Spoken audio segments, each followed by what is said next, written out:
Alab ng katarungan, alab ng katotohanan, alab ng kalayaan. Ayuda ang inaasahan ng marami sa ating kababayan ngayong MECQ na naman sa NCR at maraming kalapit na probinsya. Gutom na naman ang hinaharap ng marami, kawalan ng kabuhayan, kawalan ng pagkain. Ang tanong, nasaan ang ayuda? Sabi ng Pangulo, wala na raw pera. Sabi ni Galvez, bahala na kayo sa buhay nyo, taong bayan at LGU. Totoo ba ito? Dapat ba nating tanggapin ito? Kasama natin sa episode natin ngayon, ang former Social Welfare Secretary, isang professor, si Judy Taguiwalo, at isang dating taga-Department of Finance, at ngayon volunteer na sa isang initiative na gustong masubaybayan ang COVID budget ng bansa, si Kenneth Abante. Maalab na pagbati sa inyong dalawa. Maalab na pagbati rin po, Inday. Okay. Maalab na bati, Inday.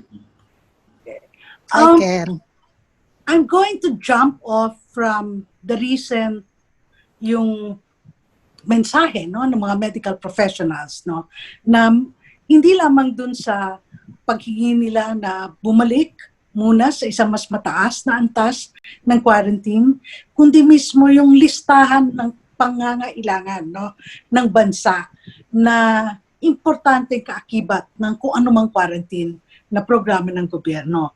Ang nakaka-strike agad dito, vastly expanded testing, more efficient monitoring, more efficient contact tracing, ang pagbibigay ng ayuda dun sa mga hindi pwedeng mag-self-isolate sa bahay at lalo na yung sinistress nila, hindi lamang dun sa direktang health needs, kundi yung comprehensive, holistic needs ng bayan. May nagsabi isang, we need to help them stay at home, which means we need to expand social aid. Pero namang ibang nagsabing, binuksan natin ang ekonomiya, pero ang ating labor policies ay hindi worker-friendly. Ang ating polisiya ngayon, both in transport and both at the workplace, actually make them more vulnerable to infection. At ang mga ito, ang tinitingnan natin, teka muna, hindi ba dapat ito ang mga dapat na address na nung unang binigyan ng napakalaking salapi ang Pangulong Duterte para sa isang komprehensibo, ang sabi nila, na COVID-19 containment program. So ang tanong, muna si Kenneth, muna unahin natin kasi siya yung tracker, ano ba yung breakdown? Saan ba pumunta ang 390 billion pesos that was supposed to save this country from the worst of the COVID pandemic? Thank you, Ma'am Inday. So yung 390 billion pesos po, nahati po siya sa dalawang major categories na tinatrack namin. Yung una po yung sa Social Amelioration Program, na hindi lamang po DSWD yung programa. Kasama din po dito yung mga labor support programs, kasama din po dito yung mga support sa farmers. That is mostly... Agriculture. Opo, kasama po siya sa agriculture support programs. Yung second naman po na major component ay yung health. So, ang sa social tapos yung may isa pa po palang major component na yung local government transfers. Ang tinatawag po nilang bayanihan grant. So, yun po yung tatlong major components.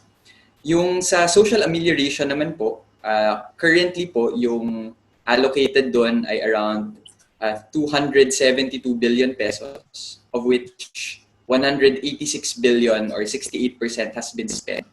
Ayon po doon sa huling tala o huling report ng Pangulo noong June 29. Hindi pa po siya naglalabas ng bagong report. At medyo disappointed nga po kami dahil sa tingin po namin habang may COVID pa at may budget pa, dapat nagre-report pa rin every week. So hanggang June 29 lang po yung report namin. Ano pa yung iba? Yung health naman po, sinasama na rin po namin dito yung PhilHealth. Around 82 billion yung naka-allocate, of which 54 billion has been spent. Ito naman po yung para sa mga health human resources. Ito po yung para sa testing kits, quarantine facilities, and the like. At meron din pong 37 billion pesos of local government transfers under sinasabi po nilang Bayanihan Grant.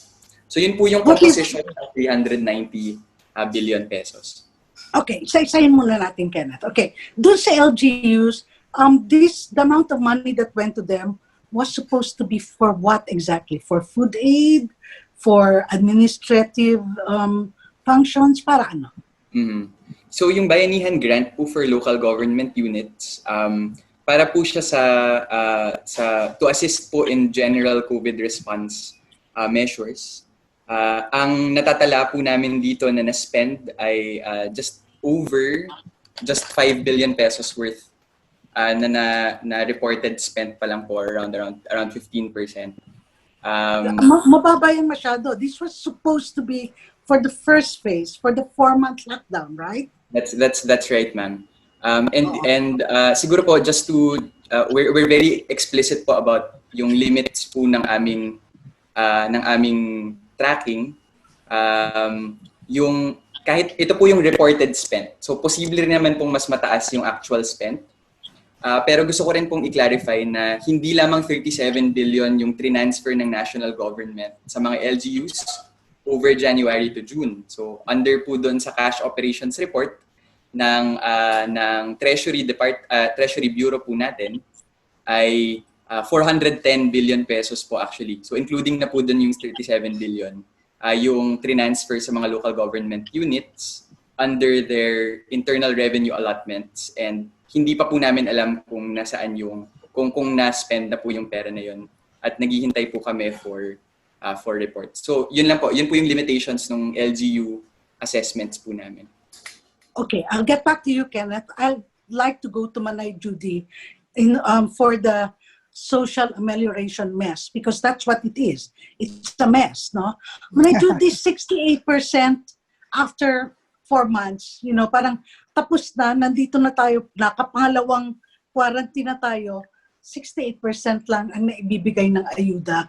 And have we heard about any aid for the next 2 weeks of this MECQ? Sa tingin mo, saan sumablay ang gobyerno pagdating sa social amelioration? Kasi ito yung, sa ibang bansa, ito yung first na ginagawa is exactly to make people stay at home, di ba? Safely, without going hungry. Okay. Sige, Manay.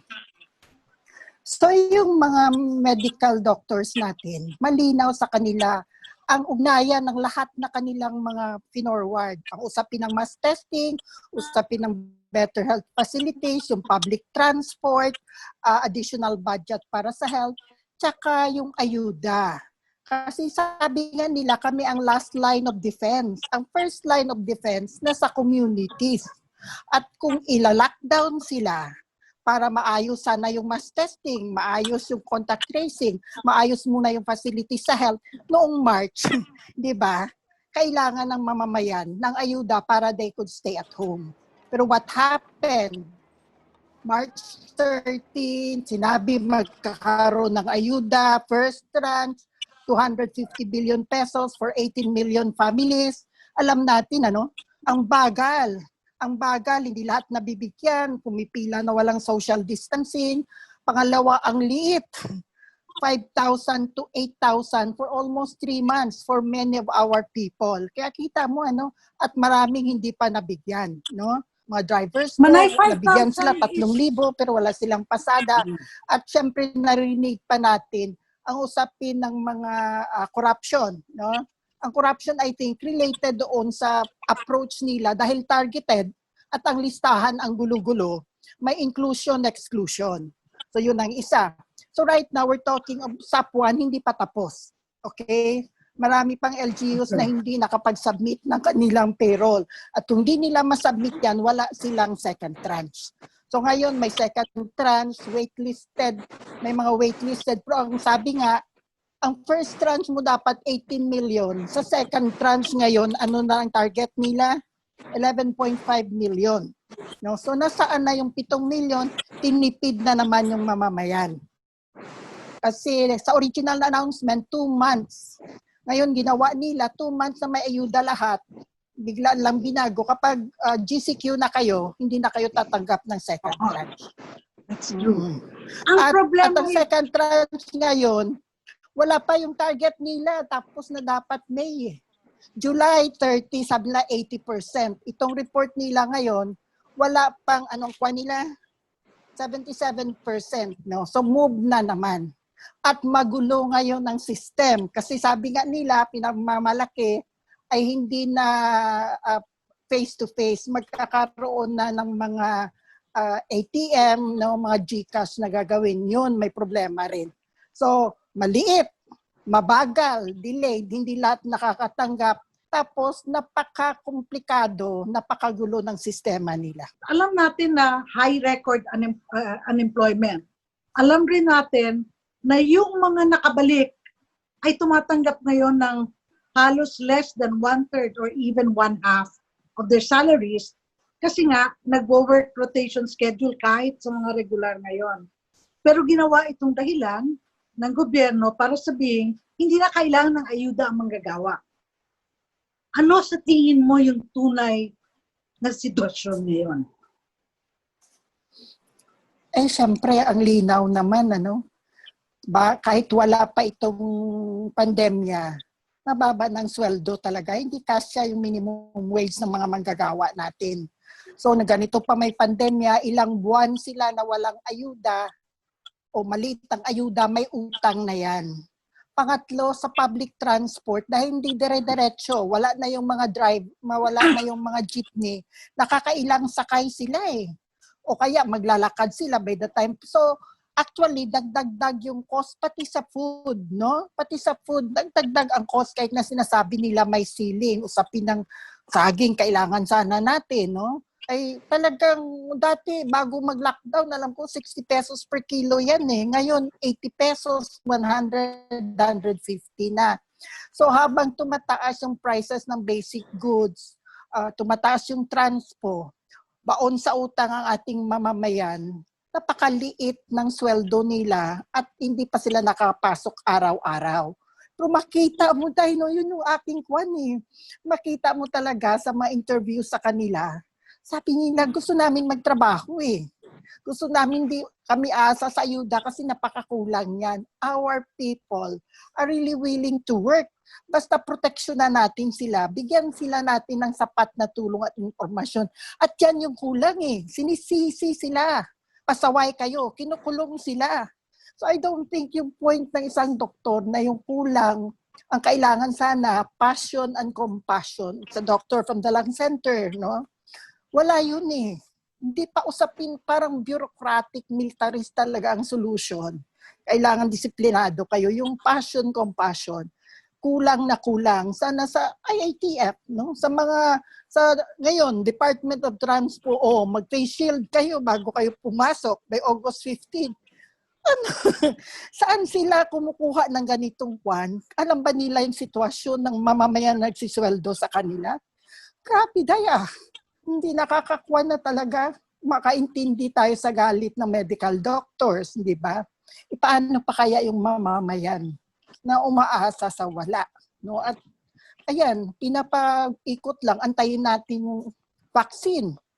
Diba? Antayin ng vaccine, kailan yan? Habang walang vaccine, mamamatay na lang yung mga walang pera, mamamatay na lang yung hindi ma-afford yung mass testing.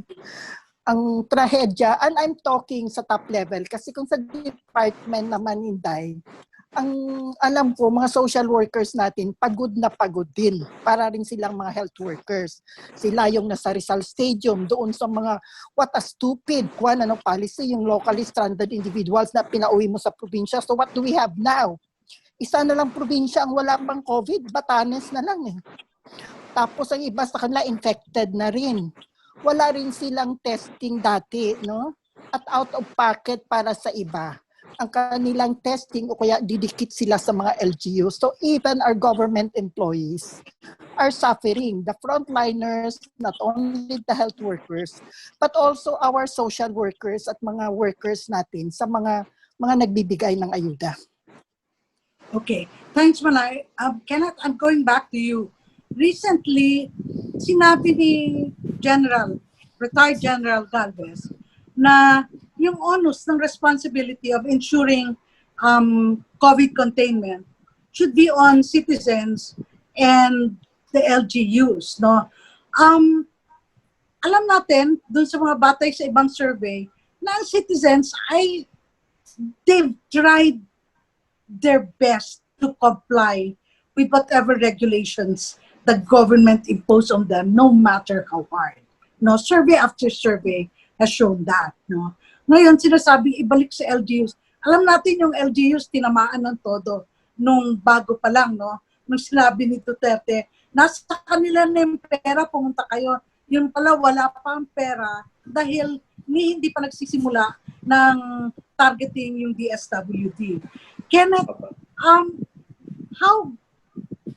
good is the position of LGUs to actually performing most of the responsibilities of COVID containment, considering that lately nagsitaasan ang kanilang mga COVID rates kahit sa lugar na wala dahil nga itinulak ng gobyerno yung gusto niyang itakwil mula sa Manila, ang gusto niyang itapon na problema doon sa mga probinsya. Base sa finances na pinag-aralan mo, how capable and how much support do LGUs have? Not nearly enough, ma'am. Ang philosophy po namin sa budget tracker ay as much as possible, i-support natin yung mga nasa local front line. So halimbawa po, in the early weeks of the pandemic, ang lagi po naming sinasabi, how can we be angry at the municipal social welfare officer who doesn't burst the cash? Wala siyang PPE, kung wala siyang hazard pay, kung yung barangay health worker ay nakakuha lamang ng kakarampot na bayad para sa very, very risky po na trabaho na ginagawa nila. So para po sa amin ay in order to ang good philosophy of responsibility po dito sa pandemya ay national government should support the local frontliners. So with that said, so ano po ngayon yung posisyon, diba? Marami po kasi na decisions si transport are decided actually by IATF. They're not decided by the local governments. Ngayon po na yung medical workers po natin ay nagsabing, in fact, crowding because of transport shortage causes COVID. At the same time, MECQ suspended yung public transport. How will we expect us to recover? Yun po yung, parang how can we expect our local governments to work their best kung yung mga ganyang klaseng decision po ay actually lodged naman sa IATF. Gusto ko lang po sigurong dagdagan yung sinabi ni Manay Judy tungkol po dun sa public transport. Kasi this is how bad po our public transport shortage is. So in the Greater Manila area, even if i-release nyo po lahat ng mga bus, ng tren, ng jeep, ng tricycle, hindi pa po yun enough to serve essential trip demand. And in fact, Filipinos will have no choice but to walk and cycle in 5 million daily trips.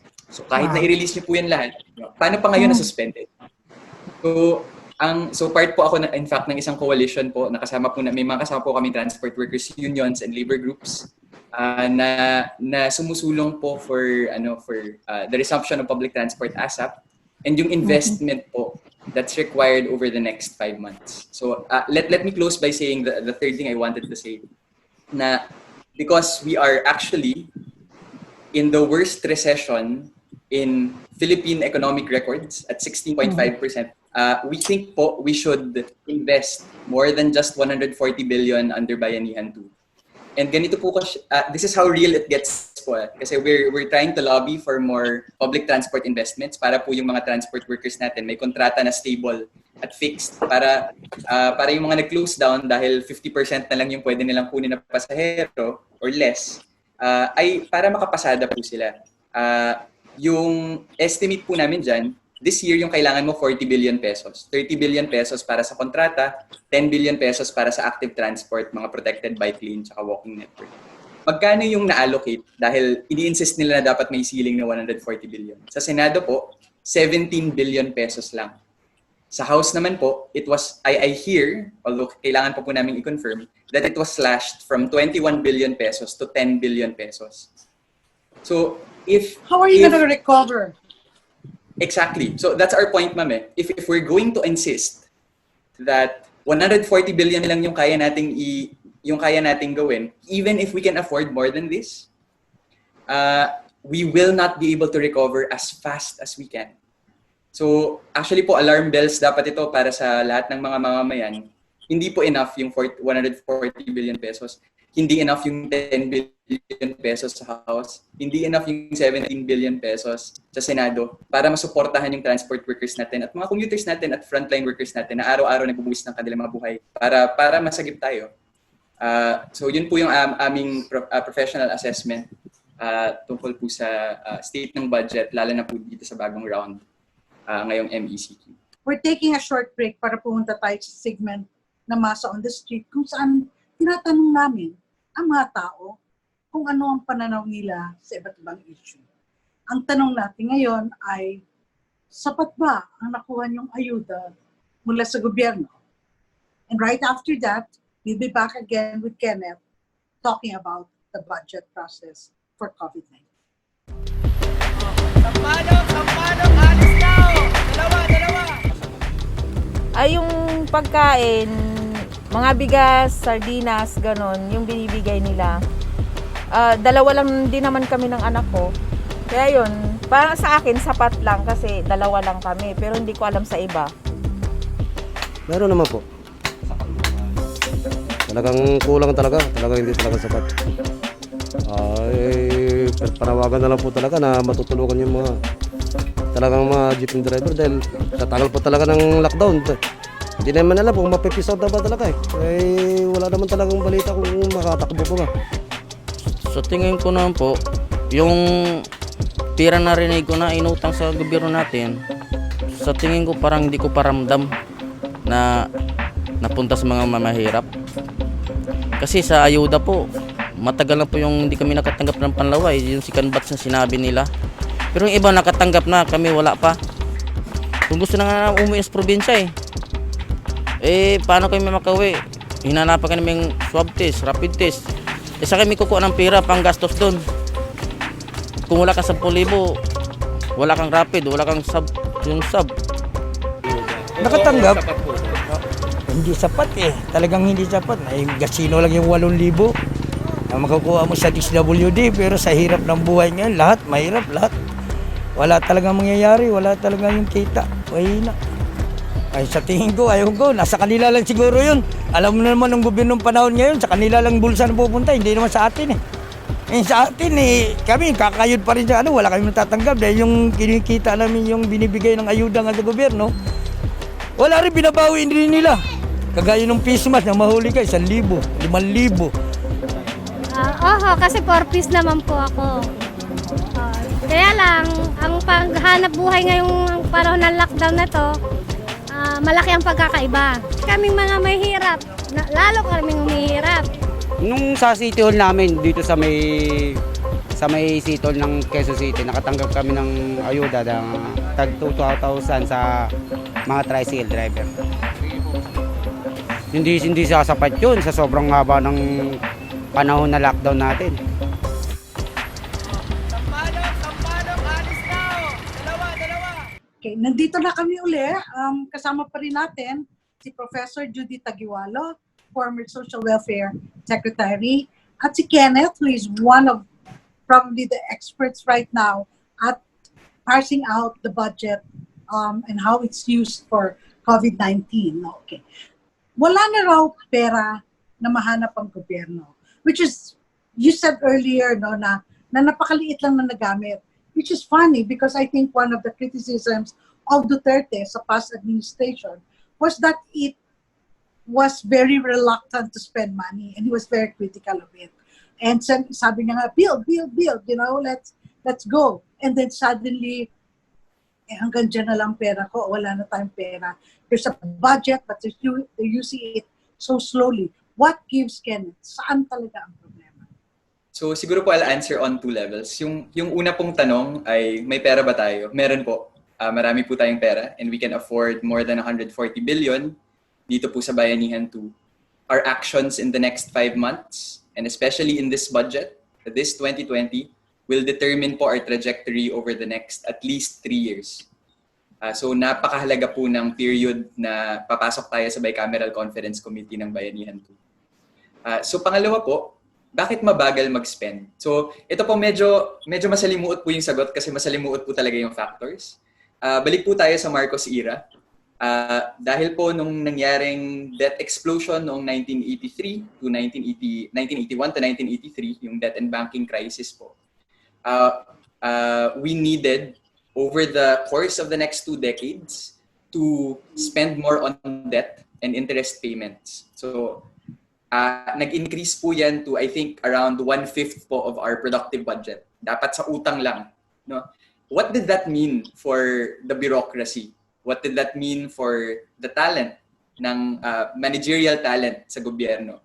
That meant they went away. That meant there was low pay of government workers. That meant nasanay yung mga agencies na magkaroon ng napakakonting pera. So yung nangyayari tuloy ay nasaan yung implementation capacity. So ito po yung sinasabi ko kanina na even in the previous administration, napakahirap po talaga nito. Kasi napakatagal po ng period, especially from the 1997 to 2005 fiscal crisis, na talagang nag-explode din po yung ating deficit. Na tapos kumonti talaga yung budget natin for social services. At yung nangyari po dito, it gutted our bureaucracy and it caused a flight of talent out of government. Now, ngayon, hindi rin naman pwedeng yun lang yung explanation po, di ba? Parang you can't keep blaming history for something that you have action for today, right? So what is the political leadership failing at? The political leadership is failing at gathering all the managerial talent across the political spectrum to fight a common enemy. So, para po sa akin, dapat ini-invite yung mga members ng ibang parties across the political spectrum dahil isa lang po ang kalaban natin, COVID 'yon. I think I'm very disappointed at the legislative leaders for prioritizing things that are not supposed to be the priorities. The ABS-CBN closure, the Terror Act, that was so efficient versus yung Bayanihan 2 po na ilang buwan na yung nakatenga sa Kongreso. So para po sa akin, that's where the political leadership is failing. The political leadership has a chance and has the power to invite everyone across the political spectrum, but they're not doing it. And that they should be held accountable for that. Okay, babalikan kita mamaya sa Bayanihan 2 as it is right now and ano yung mga strengths and weaknesses nito. But I'm going to go to Manay Judy now. We've criticized the approach of government to social safety nets, and we all know that it's been really bad, no? Pero from you, ano ho ang dapat na modelo sa panahon ng pandemya para sa isang polisiya ng social protection with the main thrust helping people stay at home or helping them be productive at home? Inday. Dalawa yan. Una, I think yung main na issue would be the overall approach to the pandemic. From the beginning, napaka-short-sighted. Napaka-short-sighted na ginawa nila, no? The failure to see the dangers. Hindi kaagad nag-close ng borders. They took it so lightly, di ba? I think yung ganoon na pag-minimize ng danger na yun ang major na problema. Pangalawang inability to learn, no? Kailan mabilis kasi tama talaga si Ken, hindi nobody knew about this. It is a very difficult challenge. It's not going to be easy, but it would have helped if they will learn from other countries, Vietnam, Taiwan, New Zealand. Pangatlo, wala sila talagang listening skills from the beginning. Yung mga health practitioners mo were already saying, look, this is a health crisis. This is a public health crisis. Huwag niyong gawin na military. This is the war. Huwag niyo gawing literal na war against the pandemic. Di ba? So hindi sila nakinig yan. Ngayon lang, mass testing. Kailan pa yan? March pa lang nagsasabi na. I-ramp up ang mga laboratories, kulang mga reagents, bilisan yung pag-approve sa UP na testing kit. Nobody listen. Saan sila busy? Papasok ng mga military, may PAC, etc. etc. Ang ayuda afterthought di ba? Ang bagal nag-close na sila March 16, kailan na umpisa ng ayuda? Wala, June na siguro.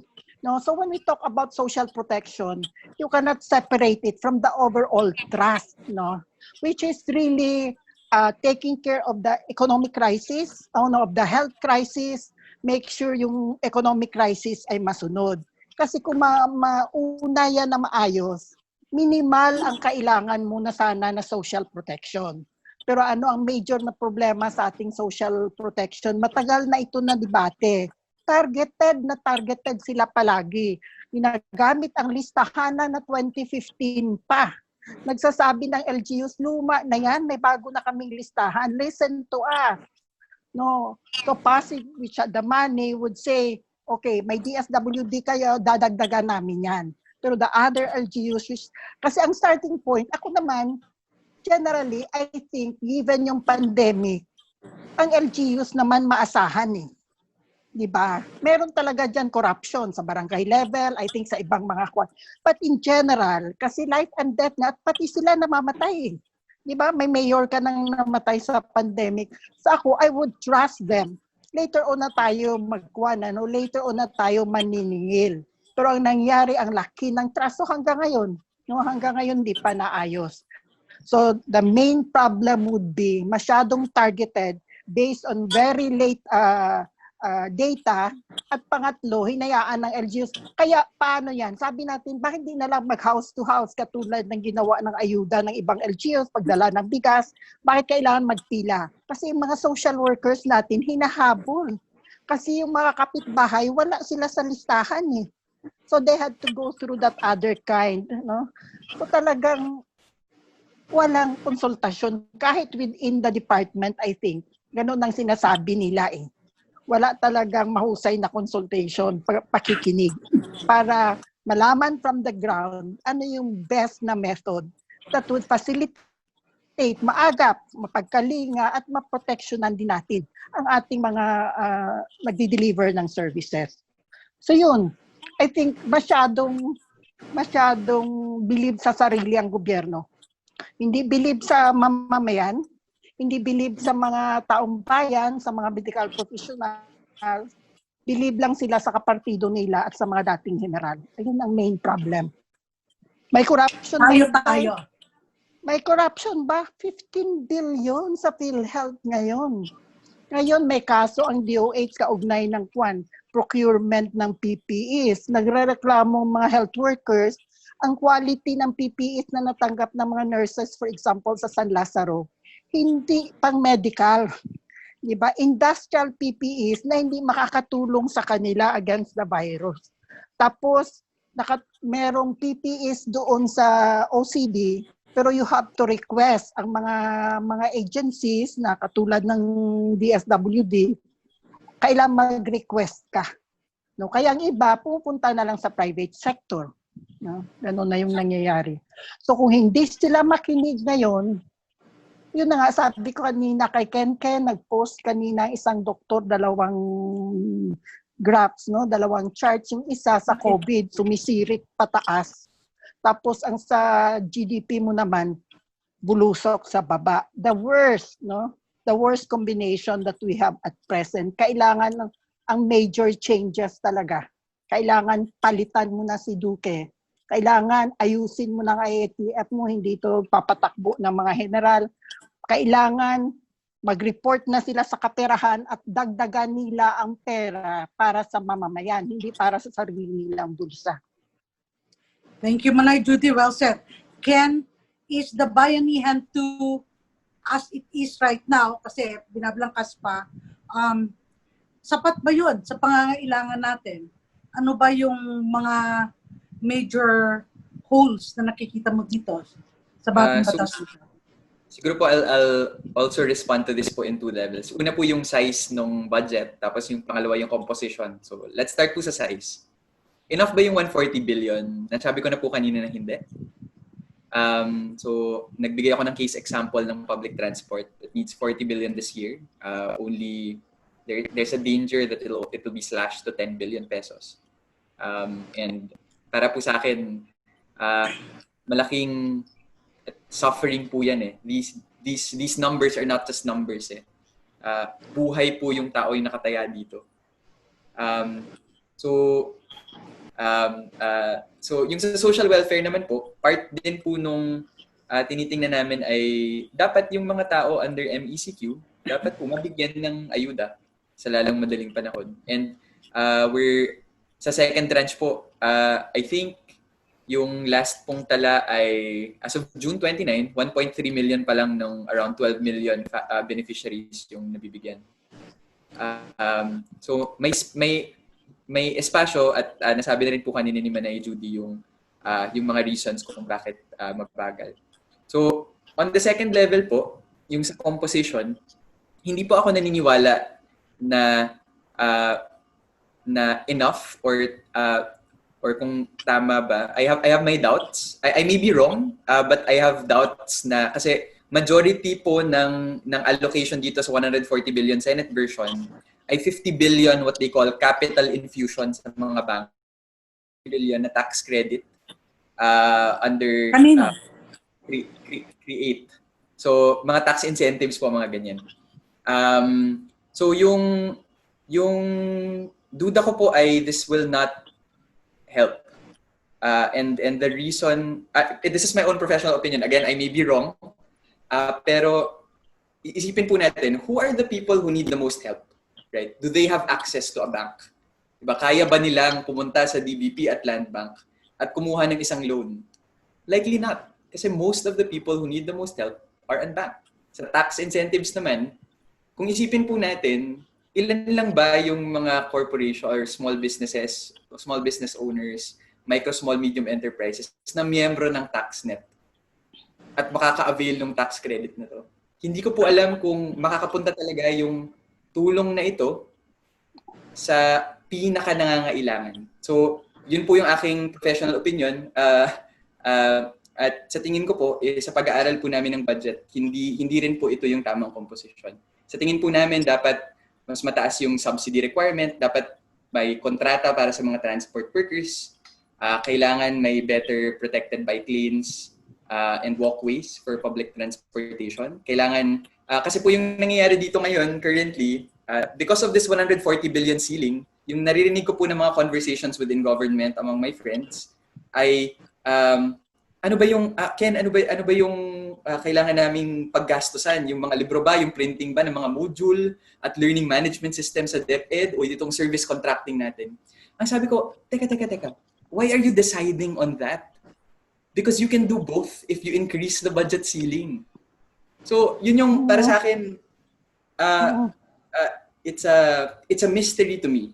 And I'm hindi para po sa akin, this is not the way to do public budgeting. Okay. Manay, thank you for both of you. We're now winding down this episode of ALAB Analysis. So, aanin ko na lang.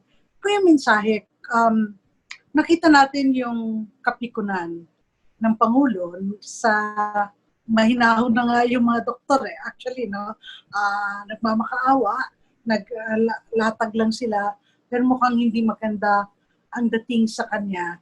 We're going to close it with this because the president, what really struck me about the latest statements of the president was, ang sabi niya, bakit kayo nag-public? Bakit yung kinausap yung sambayanan? Bakit hindi kayo pumunta sa akin na lang at humingi ng tulong? If you're a young person, relatively young compared to Manay and me, if you were talking to your peers, no? Ano ang sasabihin mo? Kasi parang lahat ngayon may angst. How are we going to demand accountability or fight for change under these conditions? How would you tell your peers about how to fight for this regardless of the limitations that we face right now. Ang framework ko po of political engagement at this point, by default po, bridge building po yung aking default siguro disposition. So wherever we can build coalitions to fight for public transport investment, say, or to improve public health and get more people in the public health system, gawin natin. At the same time, we cannot compromise sa mga attacks on our liberties and freedoms, because that actually determines kung kaya nating makabuild ng mga ganong klaseng coalitions. So in those areas of attack on press freedom, on killing people, drug war, we need to speak out very clearly, kasi that's the only way to preserve democratic space. So, and by democratic space, I mean yung actual na makakapag-usap talaga tayo ng walang pinapatay. So, para po sa akin, kapag nagiging violent sila, call them out. And siguro may mga apprehensions lang din, may konting takot, alam mo yun. Pero kapag na-overcome mo yun, actually now, I'm not in my comfort zone. Normally po kasi mas ano ako mas Policy wonk. Mahinahon siguro. Hindi ko alam po yung tone. Pero the situation calls for us to go beyond those comfort zones. Para po sa akin, yun eh. Try to build bridges where you can build bridges because the people need the public services. Pero when they attack it, like, speak out and be non-violent about it. You've been in and out of the cabinet.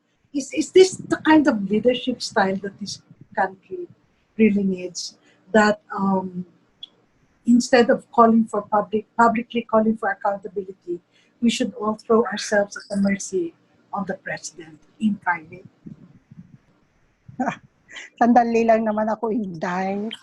Hindi na ako tumagal doon, di ba?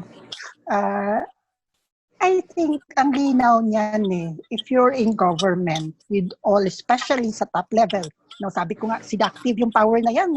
The entitlement, the power, di ba? The adulation.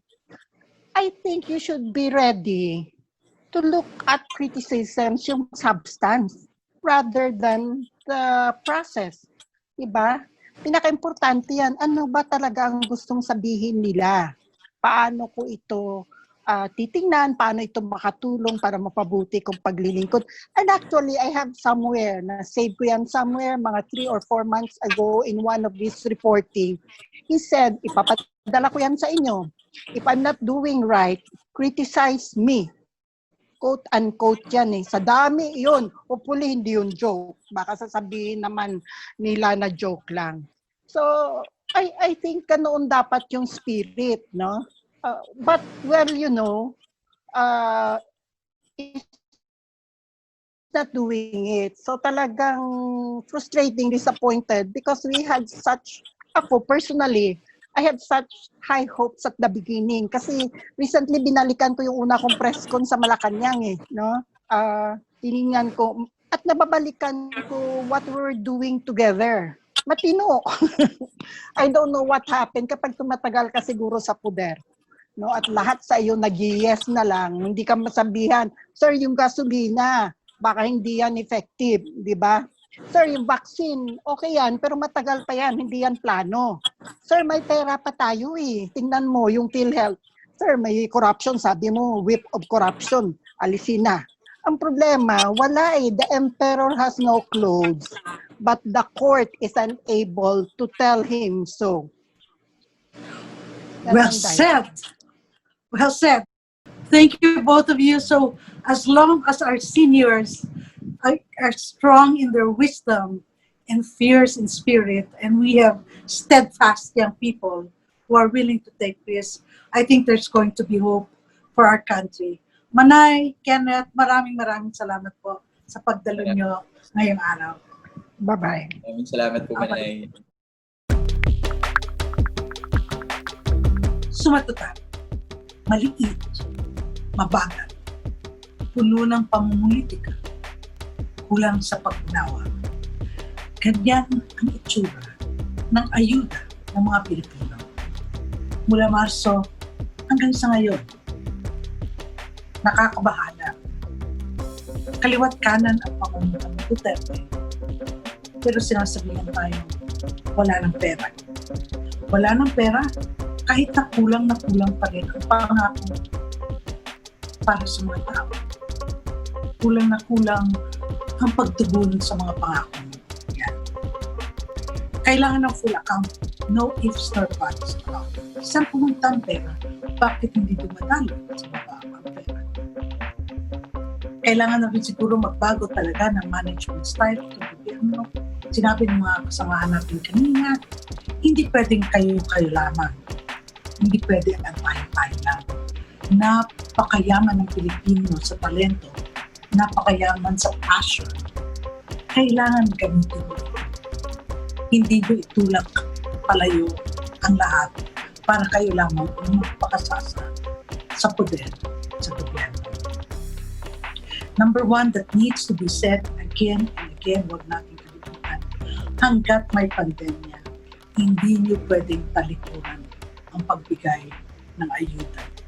Pakinggan nyo naman ang mga doktor, hindi lamang quarantine ang hiningi nila. Hiningi nila ang isang listahan ng mga kritikal na reforma na kailangan ngayon, hindi next year, ngayon, para magkaroon naman ng meaning itong quarantine na ito. Handa ang taong bayan magsakripisyo, pinakita nila ang kapatapasan. Ang tanong, ready ba ang gobyerno? Handa ba ang gobyerno na gawin ang tutuloy nila sa taong bayan? Kung ang mga salita lang ni Duterte ang pakinggan natin, ang sagot dyan ay hindi. Lahat na lang ang may kasalanan para sa mga problema ng COVID, hindi sila. Lahat na ang bahala kung paano bumangon, hindi sila. Kung ganito ang klase ng gobyerno natin, bakit pa natin kailangan ang mga namumuno? Para sa ALAB Analysis, ito po si Inday, Espina-Varona.